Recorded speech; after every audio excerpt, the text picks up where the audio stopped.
Halo pemirsa IDX Channel, kembali berjumpa bersama kami dalam program IDX Session Closing. Sejumlah informasi dari dunia ekonomi dan bisnis akan kami sajikan untuk Anda. Dan bersama saya Fajar Wayong, inilah IDX Session Closing selengkapnya.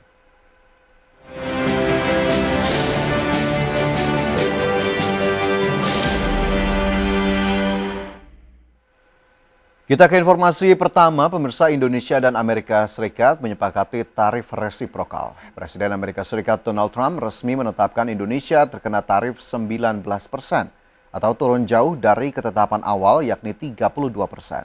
Sebagai timbal balik, Indonesia wajib membeli produk energi dari Amerika senilai 244 triliun rupiah. Kesepakatan dagang komprehensif dituangkan dalam patok tarif impor Indonesia sebesar 19%, lebih rendah dari keputusan 32%.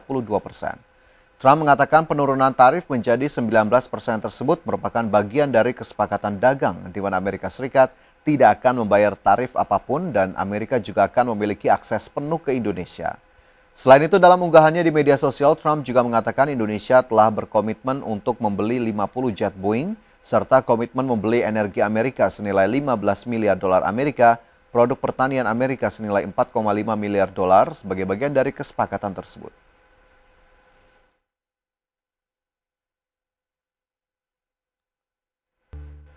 Ekonomi global yang penuh dinamika tak menyurutkan langkah emiten pelayaran dan logistik PT Samudra Indonesia Tbk. Adapun tahun 2025 menjadi periode penting bagi Samudra Indonesia untuk memperkuat bisnis intinya melalui serangkaian langkah strategis. Emiten pelayaran PT Samudra Indonesia Tbk atau SMDR bersiap memperluas jaringan bisnisnya di tahun ini, baik melalui aksi akuisisi maupun ekspansi di dalam dan luar negeri. Fokus utamanya diarahkan ke sektor logistik, termasuk potensi pembelian saham perusahaan di negara-negara Asia Tenggara hingga Eropa. Emiten dengan kode saham SMDR ini melihat adanya potensi sinergi besar dengan lini usaha yang sudah ada, mengingat SMDR kini telah memiliki sekitar 130 entitas anak usaha yang bergerak di bidang pergudangan, transportasi darat hingga pelayaran. Meskipun target akuisisi diharapkan tercapai tahun ini, prosesnya membutuhkan waktu dan kehati-hatian. Arah strategi akuisisi SMDR secara spesifik menyasar entitas bisnis yang masih berada dalam satu ekosistem logistik sehingga dapat memperkuat kapabilitas industri maritim nasional. Selain ekspansi domestik, SMDR juga mengincar pertumbuhan bisnis secara global yang didukung oleh kantor perwakilan mereka di 17 negara sebagian besar di kawasan Asia Tenggara. Dalam konteks ekspansi ini, Samudra Indonesia telah menyiapkan belanja modal hingga 250 juta dolar Amerika Serikat di tahun 2025. Sementara itu, kondisi pasar saat ini cukup positif untuk Samudra Indonesia melakukan ekspansi, meskipun perusahaan tetap berhati-hati terhadap perubahan dinamika pasar yang cepat, terutama terkait faktor geopolitik dan kebijakan tarif global. Berbagai sumber, IDX Channel. Kita ke informasi lain, pemirsa. Kejaksaan Agung menetapkan 4 orang sebagai tersangka korupsi pengadaan laptop dalam program digitalisasi pendidikan periode 2019-2022 Kemendikbudristek. Keempat tersangka bersama-sama telah melakukan perbuatan melawan hukum dan merugikan negara 1,98 triliun rupiah. Kejaksaan Agung menetapkan 4 orang sebagai tersangka korupsi pengadaan laptop dalam program digitalisasi pendidikan periode 2019-2022 di Kemendikbudristek era Menteri Nadiem Makarim. Keempat tersangka yakni Sri Wayuningsi selaku Direktur Sekolah Dasar Direktorat Jenderal Pendidikan Anak Usia Dini, Pendidikan Dasar dan Pendidikan Menengah 2020-2021, sekaligus sebagai kuasa pengguna anggaran.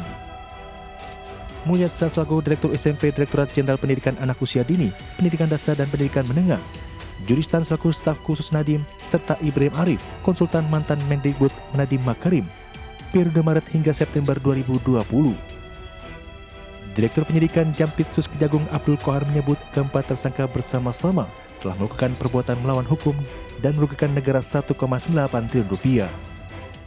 Akibat perbuatan tersebut, negara mengalami kerugian sekitar 1 triliun 980 miliar rupiah terhadap keempat orang tersebut.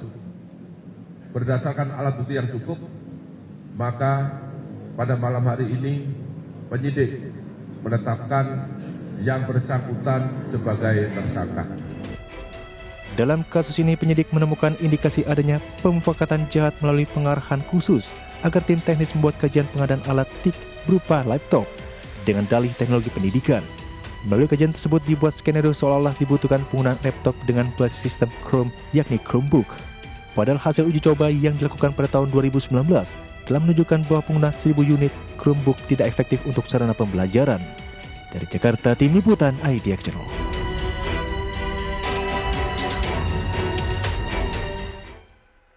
Sebelumnya pemirsa, mantan Mendikbudristek Nadiem Makarim kembali diperiksa selama 9 jam di Kejaksaan Agung pada Selasa pagi. Nadiem sebagai saksi dalam kasus dugaan korupsi pengadaan laptop dengan anggaran 9,9 triliun rupiah.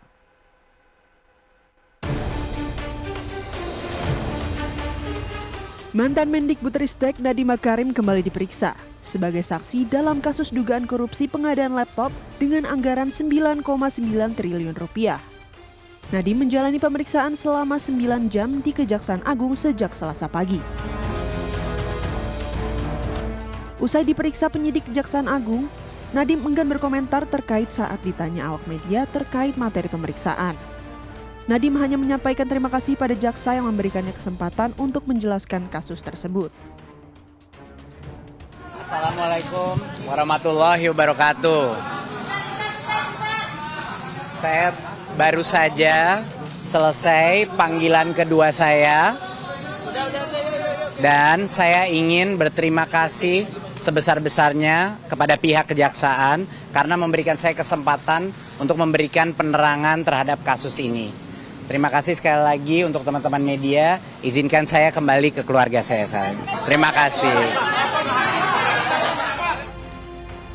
Ini kali kedua Nadiem diperiksa sebagai saksi dalam kasus dugaan korupsi pengadaan laptop berbasis Chromebook. Nadiem sudah pernah menjalani pemeriksaan sebagai saksi untuk kasus yang sama pada 23 Juni 2025. Saat itu, Nadiem menjalani pemeriksaan selama 12 jam. Jakarta, Tim Liputan IDX Channel.